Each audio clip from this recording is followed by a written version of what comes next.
Antes de entrar al tema que nos corresponde el día de hoy, que es el del juicio final, yo voy a hacer un recorrido a algunos eventos futuros. No me voy a meter en muchos detalles teológicos por razones de tiempo y por razones en que muchos de estos eventos van a ser tratados más a fondo y con más teología en el estudio de Apocalipsis. Así que quiero hacer un recorrido a esto, así que ponga atención. Vamos con el primero. La iglesia. Aquí estamos nosotros, esos somos nosotros. Vamos a tratar de situarnos en una línea en que los eventos ocurren. Este es el periodo de la iglesia o el tiempo de la gracia, como nosotros conocemos.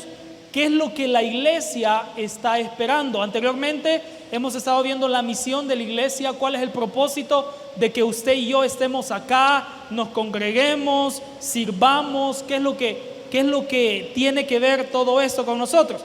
Pero la iglesia está esperando, vamos al segundo, el rapto.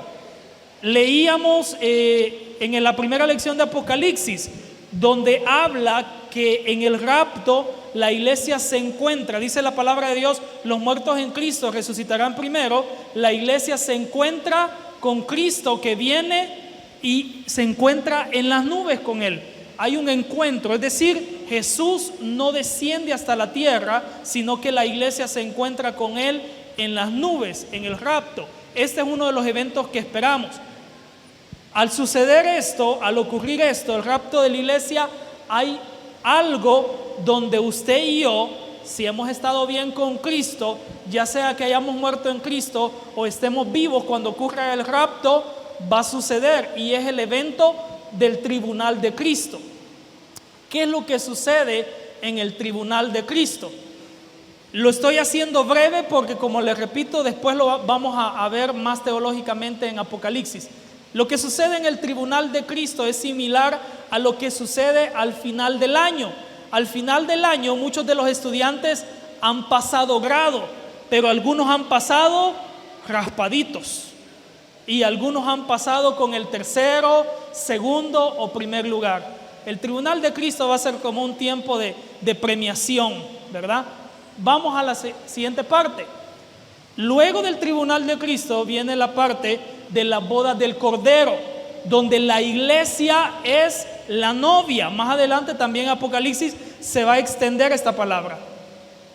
La iglesia es la novia.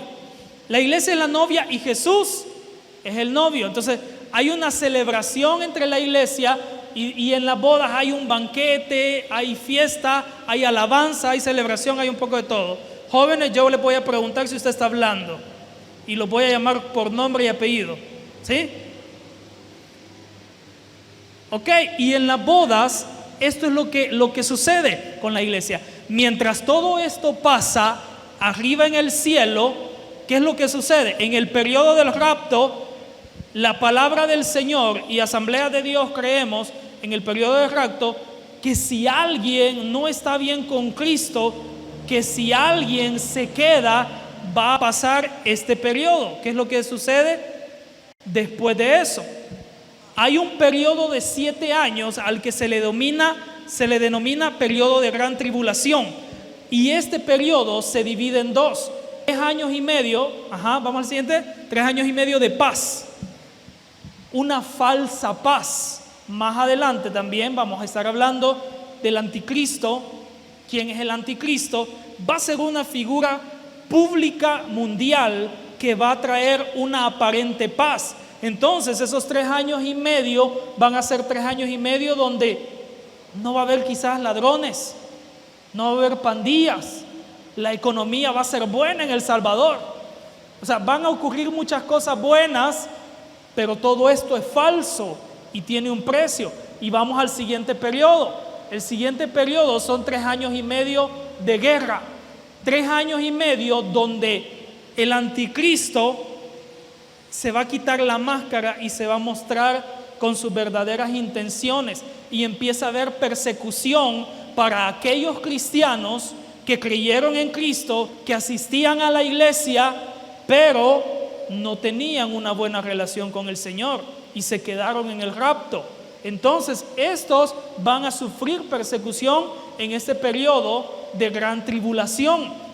Porque la Biblia nos enseña, y como les digo, no voy a entrar en tanto detalle porque el tema es otro. La Biblia nos enseña de que hay un sello de la bestia. Y aquel que se deje sellar está totalmente condenado.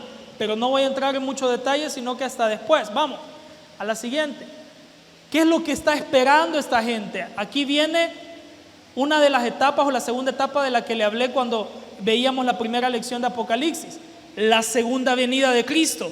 Cuando el libro de Apocalipsis, Juan escribe y dice que viene con las nubes, aquí Jesús no viene en un pollino, no viene en un burrito, no viene siendo aquella figura humilde. Aquí Cristo viene con toda su majestad, con toda su potestad, con todo su poder, y viene a juzgar a las naciones. Vamos a la siguiente. Y aquí es donde se libra la famosa batalla del Armagedón. Aquí es donde Cristo viene a poner un alto a Satanás, a sus demonios, al anticristo, al falso profeta. Aquí es donde se libra la batalla del Armagedón. ¿Y qué es lo que sigue después de la batalla del Armagedón? Después de ese periodo, hermano Alan compartía el viernes pasado acerca del milenio. Satanás es atado durante 1000 años. Él es atado, él es encadenado, él es aprisionado. Y en esos 1000 años hay 1000 años donde está la iglesia, está Cristo y está la humanidad en la tierra. Estamos hablando de un espacio físico. Ellos están en la tierra y la tierra va a ser renovada totalmente. El periodo del milenio, donde tal vez usted de niño veía en algunos libros el cordero jugando con el león, las bestias salvajes en medio de bestias domésticas, de animales domésticos, de animales pacíficos. Todo esto ocurre en el milenio. Una tierra renovada totalmente. Como en el tiempo de Adán y Eva, la tierra del milenio es una tierra renovada. Los animales salvajes devoran gente, se matan entre ellos como consecuencia del pecado original, el pecado de Adán y Eva. Esa es la consecuencia que dejó en los animales. Y algunas plantas que son venenosas es consecuencia del mismo pecado. ¿Qué es lo que pasa en el milenio? Hay una renovación total de la tierra. Hay una renovación total. Un periodo donde hay paz, donde hay un gobierno teocrático. ¿Qué significa esto? Su presidente mundial va a ser Jesús en el periodo del milenio.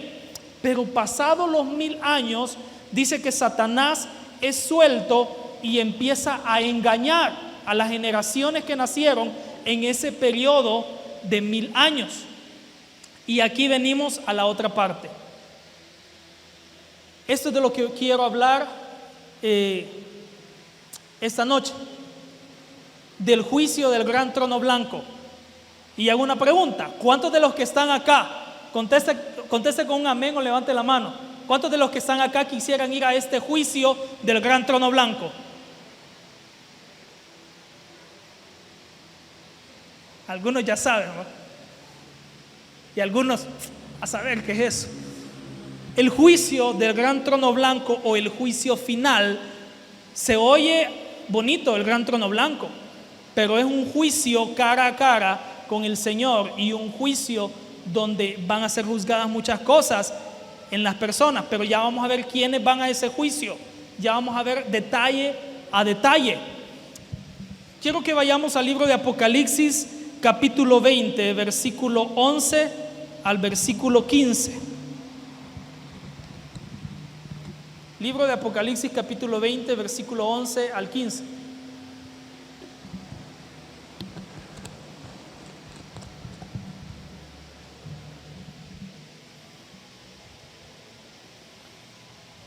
¿Lo tiene? Se pone de pie y leemos Apocalipsis capítulo 20, versículo 11 al 15. Dice la palabra del Señor de la siguiente manera: y vi un gran trono blanco, y al que estaba sentado en él, de delante del cual huyeron la tierra y el cielo, y ningún lugar se encontró para ellos. y vi a los muertos, grandes y pequeños, de pie ante Dios. Y los libros fueron abiertos. Y otro libro fue abierto, el cual es el libro de la vida. Y fueron juzgados los muertos por las cosas que estaban escritas en los libros, según sus obras. Y el mar entregó los muertos que había en él, y la muerte y el Hades entregaron los muertos que había en ellos, y fueron juzgados cada uno según sus obras. Y la muerte y el Hades fueron lanzados al lago de fuego. Esta es la muerte segunda. Y el que no se halló inscrito en el libro de la vida fue lanzado al lago de fuego. Padre y buen Dios, esta noche, Señor, ayúdanos a entender lo que tu palabra quiere enseñarnos. Ayúdanos a entender, Señor, en qué etapa nosotros como iglesia estamos, hacernos un autoexamen, Señor, de aquellas cosas en las que necesitamos cambiar, necesitamos mejorar, qué es lo que necesitamos hacer, Señor, para cada día estar cerca de ti, Señor. Dios, ayúdanos a entender, no para tener un conocimiento y ser más sabios que otros cristianos. Ayúdanos a entender, Señor, para tener una responsabilidad sobre lo que tú demandas de nuestra vida como hijos tuyos y de lo que tenemos que reflejar y enseñar a otros, Dios. Gracias, Padre, en el nombre de Jesús. Amén. Quiero iniciar contándole una historia que encontré por ahí en el Facebook y me llamó la atención. Se la voy a leer así brevemente. Una joven cometió un crimen y fue enviada a la corte. El castigo por el crimen fue cadena perpetua. Ella derramó lágrimas por ayuda, pero nadie estuvo disponible para ayudarle. Cuando el caso fue llamado en la corte, empezó a llorar. Su familia y sus amigos la acompañaron y empezaron a llorar, pero nadie podía hacer nada por ella. Nadie le daba una esperanza, pero pasó algo. Antes de que la joven pudiera estar en la silla de testigos, un hombre se levantó y la sala de la corte estaba en silencio. Todo el mundo lo miró. Él era noble, era alguien gentil y empezó a defender el caso con todas sus fuerzas, con todas sus energías, y hizo la mejor defensa por esta señorita, a tal punto que el juez la determinó como inocente y ella quedó libre del crimen que había cometido. Pero años más tarde, esta misma joven volvió a cometer un crimen y la llamaron nuevamente a audiencia donde ella tenía que presentarse. Casualmente, en esta ocasión, aquel hombre gentil y noble que la había defendido, que la había librado de ir a la cárcel, convocaron a este hombre para que esta vez fuera el juez. Cuando la señorita lo vio, ella sintió tranquilidad y dijo: me va a ayudar. Pero antes de que entraran a la audiencia, el juez, este hombre, le dijo: en aquella ocasión yo te pude defender como abogado, porque yo era tu abogado y mi deber era defenderte y que quedaras libre de toda culpa, de todo crimen. Pero esta vez yo soy el juez y como juez tengo que hacer justicia, y si tú eres culpable vas a ir a la cárcel. Ese es el papel de Jesús, hermanos, hoy en día. Hoy en día Jesús es nuestro juez, es nuestro abogado. Como abogado nos va a defender ante el Padre. Como abogado Jesús, usted está pecando y si usted va a Jesús, Él es su abogado y le va a defender y le va a librar de sus pecados. Pero en aquel día, si usted falló, si usted pecó y no arregló su vida con el Señor, Él ya no va a ser un abogado, Él va a ser un juez. Y como juez tiene que ejercer la justicia y va a ser un juez justo. Y de eso quiero hablar esta noche. La enseñanza de esta noche es el juicio final o el juicio del gran trono blanco. Así que vamos a ver ese aspecto. A este punto en el que vamos a entrar, hermanos, Jesús, tenga bien claro esto, Jesús ya no es el abogado, Jesús ahora es el juez. Vamos al primer punto. Veamos cuál es la enseñanza bíblica acerca del juicio del gran trono blanco o del juicio final. Primero, los muertos resucitan para ser juzgados. En el periodo del rapto de la iglesia, la palabra del Señor nos enseña, y los muertos en Cristo resucitarán primero. ¿Qué nos da a entender esa frase? Que va a haber otra resurrección, porque dice, los muertos en Cristo resucitarán primero. Es decir, aquellos que creyeron en Jesús, aquellos que en vida profesaron y aceptaron a Jesús, aquellos que siguieron los mandamientos de su palabra, resucitan primero en el periodo del rapto, en los primeros eventos que le mostré. Ahí está. Pero más adelante, usted se pregunta, bueno, ellos van a resucitar, ¿y aquellos malvados, los violadores, los asesinos, los drogadictos, aquellos que hicieron el mal, qué va a pasar con ellos? Aquí viene la parte de ellos. Aquí viene la resurrección de ellos para ser juzgados. Entonces, el primer punto, los muertos van a resucitar para ser juzgados. ¿Quiénes están ahí? Aquellos que hicieron el mal. Por eso a un principio yo le hacía la pregunta, ¿quién quiere ir a este juicio del gran trono blanco? Y algunos se quedaron pensando, se oye bonito el gran trono blanco, pero no, es un juicio para condenación. Es decir, el veredicto está casi determinado ahí. Y ya le voy a explicar por qué digo casi determinado. Entonces, en primer lugar, los muertos en Cristo resucitan para ser juzgados. Estas personas van a ser juzgadas por sus acciones, van a ser juzgadas porque no creyeron en Jesús, porque sabiendo el bien, la Biblia lo dice, sabiendo el bien, no lo hicieron. Y el que sabe el bien y no lo hace, ¿qué dice la Biblia? Le es pecado. En ese juicio, muchos van a estar frente a frente, cara a cara, delante del Señor, y no van a poder decir, Señor, pero a mí no me dijeron que ser fornicario era pecado, a mí no me dijeron que adulterar era pecado, a mí no me dijeron que odiar era pecado. Y el Señor les va a decir, ahí en la puerta abierta te congregabas, ahí llegabas, escuchabas palabra de Dios. Imagínense que el Señor les presente una pantalla más grande que esta, donde les presente todas las vergüenzas del mundo que usted ha hecho. Va a ser algo complicado. Entonces, en primer lugar, tenemos que entender algo. Los muertos van a resucitar. Aquellos que no murieron en Cristo, que murieron y no habían recibido a Cristo, resucitan para condenación, para juicio. También veamos cuál es el significado del juicio para los cristianos. Porque quizás usted y yo podemos decir, yo soy cristiano, yo voy a la puerta abierta, soy asamblea de Dios, soy líder, soy servidor, sirvo en este ministerio, soy aquí, soy allá. Y podemos decir que eso nos está dando una garantía de que no vamos a ir a ese juicio. Pues veamos cuál es el significado de este juicio para nosotros. Porque quizás muchos de los que estamos acá, ahorita que empezamos la enseñanza, podrían estar diciendo, yo quiero saber eso, yo quiero conocer eso, pero yo sé que no voy a ir allá. Veamos qué tan seguros podemos estar de eso. ¿Cuál es el significado de este juicio para los cristianos? Primero, su significado está dirigido para que usted y yo como iglesia llevemos una vida santa. Esa es la primera. Es decir, dice la Biblia, no lo digo yo, sin santidad nadie verá al Señor. Y sí o no que hasta un coro cantamos que dice, sin santidad nadie verá al Señor, sin santidad nadie verá al Señor. Aquí no estoy yo de acuerdo cuando dice pero yo sé que le veré. Entonces, o sea, ¿qué me está diciendo a mí? Es como, sin santidad nadie verá al Señor, pero aunque yo no soy santo, sé que lo voy a ver.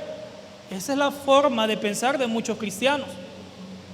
Pero déjeme decirle que uno de los significados para nosotros como cristianos del juicio final es que tenemos que llevar una vida santa. La Biblia, el Señor nos enseña que estamos obligados a vivir en santidad. Pablo hablaba de esto, sed santos. Y él decía, sed imitadores de mí. Yo les estoy reflejando cómo se vive una vida en santidad. Pablo tenía esa solvencia moral de hablarle así a la iglesia y de decirle eso. Una vida en santidad, hermano, no significa que usted anda con la aureola todo el tiempo. Pero déjeme explicarle nuevamente e irnos a lo que Jesucristo hace por usted y por mí. Jesucristo en la cruz del Calvario nos santificó, nos justificó. ¿Qué significa esto? Usted y yo no debemos de pecar deliberadamente, pero la Biblia dice que si hubiéramos pecado, abogado tenemos para con el Padre a Jesús, el Hijo. Él es nuestro abogado. Esto no significa de que usted puede decir, vaya, la semana tiene 7 días. El lunes voy a la iglesia, el martes no hay culto, voy a pecar. El miércoles llego, me reconcilio. Jueves no hay culto, voy a pecar. Viernes llego, me reconcilio. Sábado no hay culto, peco otra vez, porque es fin de semana y el cuerpo lo sabe. Y después me voy a pecar y el domingo llego y me reconcilio. No es así. El Señor nos exige una vida en santidad. ¿Y qué significa eso? Que cuando usted peca bajo conocimiento, tiene mayor condena, hermano. Tiene mayor condena. ¿Por qué? Porque la Biblia dice, no lo digo yo, que el que sabe lo bueno y no lo hace, le es pecado. Y eso es pecado bajo conocimiento. También, ¿cuál es el otro significado para nosotros como cristianos? Esta parte del juicio final. Que nuestra profesión de fe no es garantía. El que usted pertenezca a la iglesia a la puerta abierta no le hace salvo. El que usted pertenezca a X ministerio no le hace salvo. El que usted tenga el título de líder, de pastor, de diácono, de servidor, no le hace salvo. Su profesión de fe no es garantía de que no puede ir a juicio. Hermano, entonces, ¿qué es garantía? Entonces ya no voy a servir, entonces ya no voy a ser líder, ya no voy a hacer esto, ya no voy a hacer lo otro. No, no se trata de eso. Primero dijimos, se trata de llevar una vida en santidad. ¿Cuál debería de ser nuestra respuesta? Este es uno de los significados ante esto. No nos sintamos fuertes. Se lo voy a parafrasear, pero la palabra de Dios nos enseña esto. Que no nos sintamos fuertes, porque no vaya a ser que en esa fuerza que creemos tener nos confiemos y resbalemos y caigamos del camino de la fe. Entonces, ¿cuál debe ser nuestra respuesta? Señor, ayúdame. Uno de los motivos por los cuales Jesús se hizo hombre es para entendernos a cada uno de nosotros. Y bajo ese conocimiento, Él juega el papel de juez e intercede por nosotros. ¿Qué significa esto, hermanos? El Señor entiende su debilidad. El Señor le ama. El Señor me ama. Dice la palabra del Señor que Él ama al pecador, pero aborrece el pecado. ¿Qué es lo que a Dios no le gusta? A veces nuestra actitud, a veces nuestra conducta, a veces nuestra forma de actuar, nuestras intenciones llenas de malicia. Esas son las cosas que hacen que nosotros podamos caer de la gracia del Señor. Y a veces quizás no nos damos cuenta o estamos tan acostumbrados a vivir de esa manera que creemos que es algo normal. Más adelante vamos a hablar un poco de eso, que aquellos pecadores que van a estar en este juicio no son solo aquellos adúlteros, fornicarios, hechiceros, homosexuales, o sea, no son solo ellos. Vamos a ver qué cosas el Señor va a juzgar. Entonces, en primer lugar, el primer punto es la enseñanza bíblica acerca del juicio final. Segundo punto, algunas sorpresas que se van a dar en este juicio. En Mateo capítulo 25 nos habla, fíjese bien, de la parábola de las 10 vírgenes, de la parábola de los talentos y del juicio a las naciones. Y en este pasaje, en este capítulo, en estas parábolas, hay una distinción que siempre el Señor hace. Unos van a ser apartados y algunos el Señor les va a decir, hacedores de maldad. Algunos le van a decir al Señor, Señor, en tu nombre echamos fuera demonios, en tu nombre zapateábamos y danzábamos en la iglesia, En tu nombre adorábamos, en tu nombre eran sanados los enfermos cuando yo oraba. Y Jesús les va a decir: yo no te conozco, no sé quién sos. Nunca venías delante de mí a orar, nunca leías la palabra, no venías a pedir perdón cuando pecabas. Algunas sorpresas. Uno, serán juzgados según sus obras. ¿Qué significa esto, hermano? Las obras sí tienen mucho que ver, pero en este primer punto quiero hablar de las obras que vienen del corazón.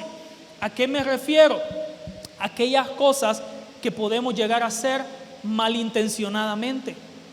Aquel comentario que quizás usted pudo hacer, aquella palabra que usted le pudo decir al hermano, al vecino, al otro. Le voy a contar algo que yo hice y no es que me siento orgulloso de eso. Cuando era chiquito, bueno, no chiquito, un adolescente. Y yo no sé, pero esto puede suceder aún cuando ya estamos grandes, o puede suceder en nuestra vida. ¿Qué es lo que yo hice? En la escuela había una muchacha que le gustaba uno de mis amigos, y a otra muchacha también le gustaba. Y estas dos muchachas eran supuestamente amigas, pero cuando se dieron cuenta de que les gustaba el mismo muchacho, como que empezó a darse roces entre ellas, comentarios, indirectas, y empezaron como a caerse mal, como le decimos. Y yo no sé si todavía existe esta frase, pero en mi tiempo existía bastante: a la salida vas a ver, a la salida te espero, a la salida nos damos. Y nosotros queríamos ver una pelea de bichas, queríamos ver una pelea de cipotas, y empezamos a ponernos de acuerdo con el grupito de amigos y empezamos a calentarle la cabeza. Mira, aquella dice esto y esto de vos, dice que vos no le aguantás. Una era delgadita y la otra era un poco rellenita, y veníamos donde la otra y le decíamos: fíjate que aquella dice que de un golpe te dobla y que no sé qué, y empezamos a calentarles la cabeza, hasta que llegaron a un punto que hubo uno de esos días donde a la salida se dieron, y nosotros nos reíamos, y me da pena, pero todavía me da risa. Y las muchachas se agarraban del pelo, y la flaquita iba ganando, y todos alrededor en la calle: dale, dale, sí, que no sé qué. Y cuando empezaron a escuchar que venía la directora y los profesores: ahí viene el profe, ahí viene la directora, y todos salen corriendo. Después a la dirección las dos, y nosotros salimos con las manos limpias. Pero ¿quiénes habían sido los culpables? Yo era uno de ellos, y me da vergüenza, pero todavía me da risa. Pero ¿por qué le cuento esto, hermano? Porque en la vida a veces podemos ser así. Aquellos que van a ser juzgados según sus obras va a ser porque quizás no necesariamente aquel fue adúltero, no necesariamente fue fornicario, no necesariamente lo encontraron viendo pornografía, no necesariamente estuvo haciendo algo así, pero las intenciones que salieron de su corazón causaron algún problema mayor a algún hogar, a alguna familia o a alguna iglesia. Siguiente, debemos servir al necesitado. Aquí ya vienen las buenas obras que como iglesia tenemos que hacer. Una de las cosas que podemos admirar de algunas iglesias o religiones, llamémoslo así, es la manera en que ayudan al necesitado. La iglesia de la Puerta Abierta, una de las cosas que nosotros siempre hablamos con mi esposa, que admiramos del pastor Kenton, es su visión de siempre apoyar al necesitado. Hermano, pero yo le voy a decir algo a usted que es miembro de acá de la iglesia. Usted ha recibido en más de algún momento una bendición, ha sido bendecido, ha sido ayudado, pero también tenemos el compromiso de bendecir a otros. Es decir, usted puede decir: ay, pero es que, hermano, aquí no hay nadie que tenga más necesidad que yo. Siempre va a haber alguien más necesitado que nosotros, y a esa persona podemos bendecir, podemos ayudar, no solamente económicamente o materialmente, sino que con una palabra del Señor. Cuando hablamos de los necesitados, hablamos también de los necesitados físicamente, pero también espiritualmente.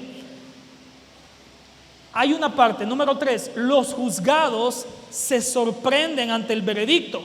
Aquí es la parte de Mateo 25, donde yo le digo que algunos le van a decir al Señor: Señor, pero yo era evangelista, llenaba estadios, me pasaban ahí el nombre por televisión, tiraba al suelo a la gente.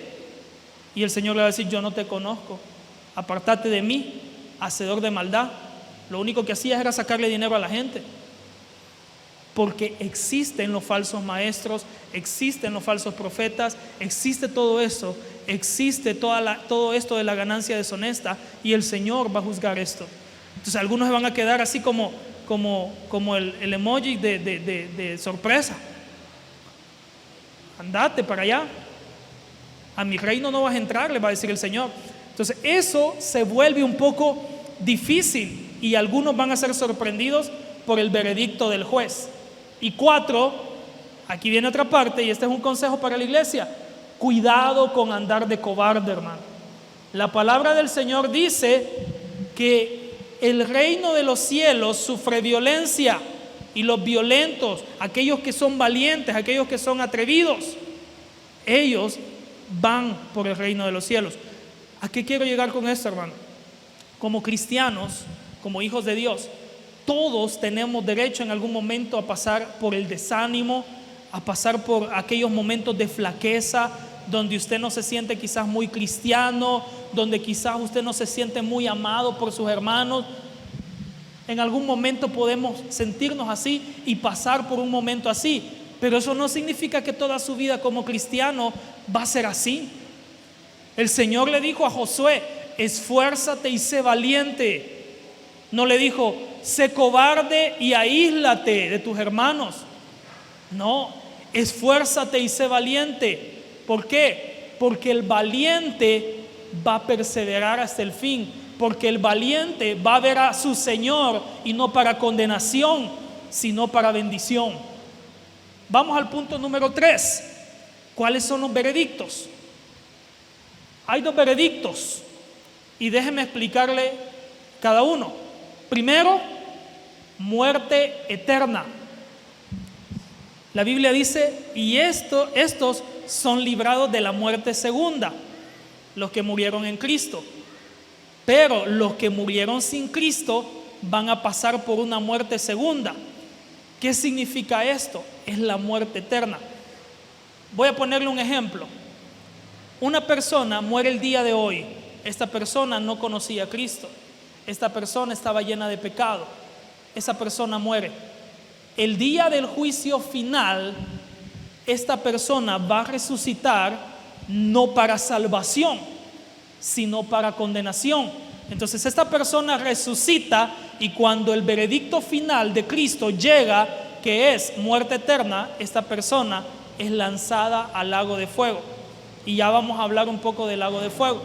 Entonces, uno de los veredictos es muerte eterna. Pero aquellos que viven en Cristo, el veredicto es vida eterna. Y déjeme explicarle aquí qué es lo que pasa. ¿Por qué los que estamos acá no nos incluimos en el paquete de ese juicio? ¿Por qué? Porque Cristo aún no ha venido por su iglesia. Y lo que usted y yo como iglesia esperamos es el rapto. Ahí viene el juicio de nosotros en el tribunal de Cristo. Si hemos sido fieles. Si hemos sido infieles, ahí vamos a estar. Y el veredicto va a ser muerte eterna. Pero entonces, si ya nos dio vida eterna, ¿a quiénes les está dando vida eterna en este juicio? En el periodo del milenio, son 1000 años, hermano. ¿Cuántos bichitos no van a ser? O sea, estamos hablando que el periodo del milenio van a haber nuevas generaciones. Y si la Biblia nos enseña de que Satanás va a ser desatado y va a ser suelto, dice la Biblia, ¿para qué? ¿Para qué? Para engañar. ¿A quiénes va a engañar? Si usted y yo somos parte de la iglesia, hemos venido en la segunda venida de Cristo, hemos ganado en la batalla del Armagedón y reinamos con Cristo en el milenio, ¿a quiénes va a engañar? Porque a usted y a mí ya no nos puede engañar, porque ya estamos en Cristo. Pero entonces, ¿a quiénes va a engañar? A las nuevas generaciones que nazcan en ese periodo de 1000 años. ¿Qué significa eso? Estas nuevas generaciones también pueden estar propensas al engaño de Satanás. Y si estos son engañados, estas nuevas generaciones pasan al castigo de muerte eterna, y si se libran del engaño de Satanás, vida eterna. Espero no estarlo confundiendo, pero quiero que vea el aspecto de los veredictos y el aspecto de que esto es algo tan complejo que no se puede enseñar en un solo día. Pero el juicio final, yo no le quiero decir como otros enseñadores o como otros predicadores: usted no se preocupe, hermano, que ahí usted y yo no vamos a estar. Yo le quiero decir y le quiero enseñar: preocúpese, porque si no nos portamos bien con el Señor, ahí vamos a estar. Y no importa quiénes seamos. Veamos el significado de este juicio para ir finalizando. ¿Cuál es el significado de este juicio final? Primero, vamos al siguiente. Nos enseña la justicia perfecta de Dios. Este juicio nos enseña de que Dios es un juez justo, porque no sería justo que usted se esté amarrando al chucho, al león que lleva por dentro, al viejo hombre, a la vieja mujer, y se esté conteniendo, ¿verdad? Y esté queriendo vivir en santidad, y aquel bandido que anda haciendo el mal allá afuera tenga vida eterna al igual que usted. ¿Verdad que eso no sería un juicio justo? Este juicio nos enseña de que aunque el Señor nos ama, aunque Dios ama al pecador, aunque Dios ama a la humanidad tanto que envió a su Hijo a morir por nuestros pecados, aún con todo ese amor, también la Biblia nos enseña que Dios es fuego consumidor. ¿Qué significa eso? Él es un juez justo. Como le mencionaba en la anécdota inicial, ahora Jesús está como juez, como abogado, pero en este punto Jesús va a ser un juez y tiene que actuar con justicia. Y si usted y yo hemos hecho mal, tenemos que ser condenados. Segundo significado: si no creemos en la justicia de Dios, ¿qué clase de Dios tendríamos? Si usted no cree en la justicia de Dios, ¿qué clase de Dios tendríamos? No es un Dios justo. Mateo 5 dice: bienaventurados los que tienen hambre y sed de justicia, porque ellos serán saciados. Creemos en un Dios justo. Quiero contarle esto para ir aterrizando. Tengo un primo, él nació con un problema y él está en silla de ruedas. Desde que nació, a él le pusieron una válvula para poder sobrevivir. Y por la vida que a él le ha tocado y la madre que a él le ha tocado, porque ha sido bien difícil y a veces han renegado mucho, ha sido un momento bien difícil donde a él a veces le cuesta creer en Dios. Y yo recuerdo que hubo un momento donde él me dijo, no sé si creer en Dios, porque si Dios existiera, no existiera toda esta maldad en el mundo, tanto borracho, tanto drogadicto, tanto asesino, tanto ladrón, tanta cosa. Y él me dijo, no existiera eso si Dios existiera. Así que yo no sé si existe el infierno tampoco, así que no me importa lo que vaya a pasar. Si existe un Dios y yo no creí en Él, pues me voy al infierno. Y a mí me dio un poco de consternación.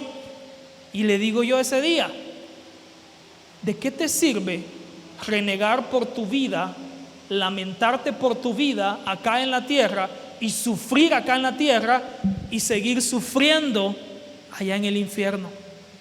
¿De qué te sirve? ¿Por qué no tenés paciencia? Le digo yo. Sufrís un poquito allá en la tierra, pero gozás allá en el cielo. ¿Qué clase de Dios tendríamos, hermanos, si nosotros no creyéramos en la justicia de Dios? Sí o no que a nuestro alrededor pasan muchas cosas que a veces nos causa impotencia, nos causa molestia y decimos, qué injusticia la que ha pasado, qué injusticia que estén matando a nuestros jóvenes, qué injusticia que estén matando a las mujeres, qué injusticia que estén matando a los niños, qué injusticia.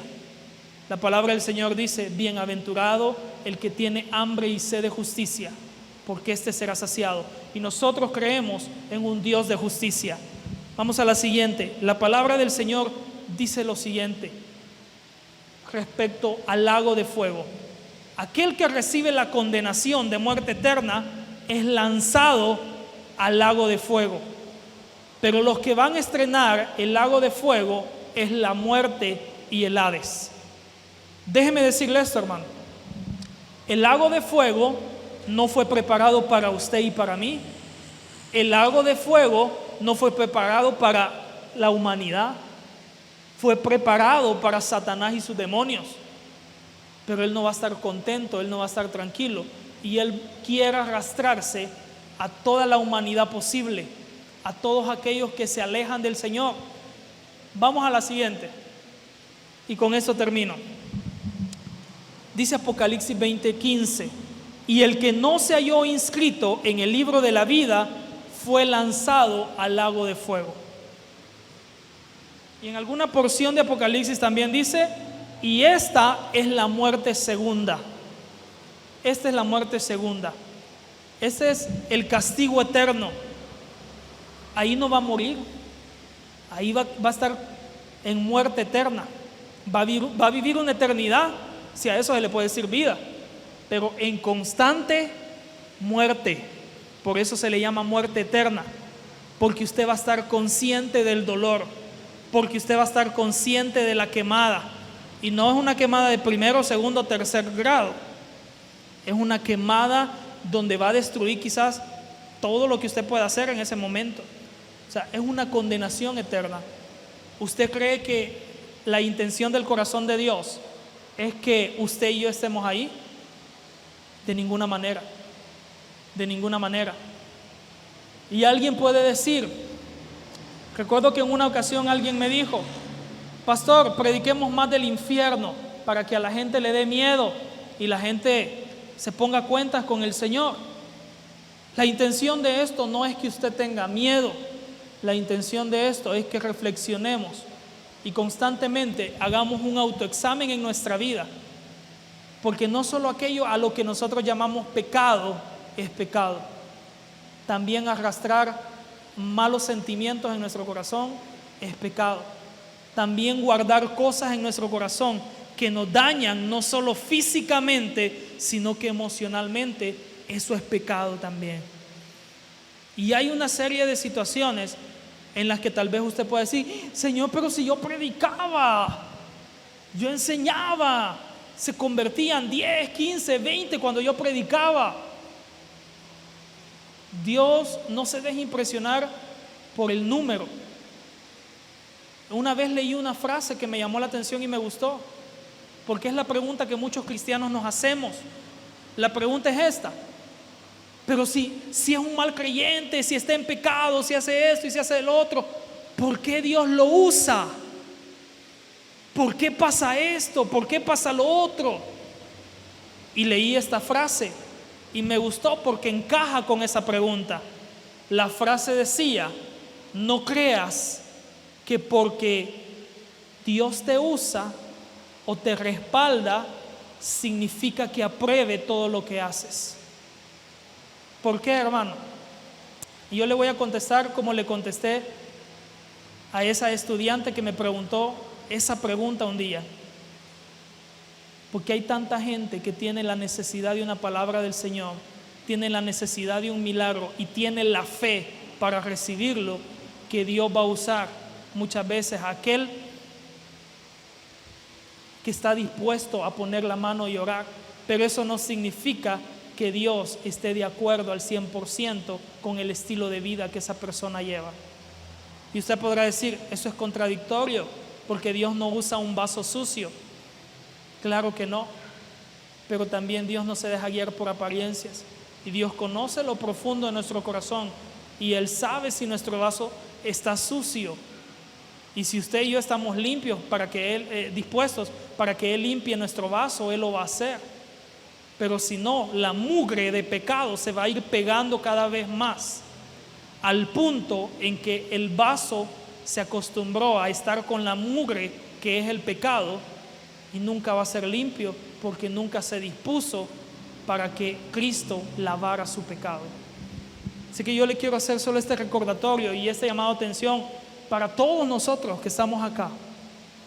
Aquellos que nos paramos en el altar y aquellos que nos sentamos en una silla y aquellos que servimos en la iglesia.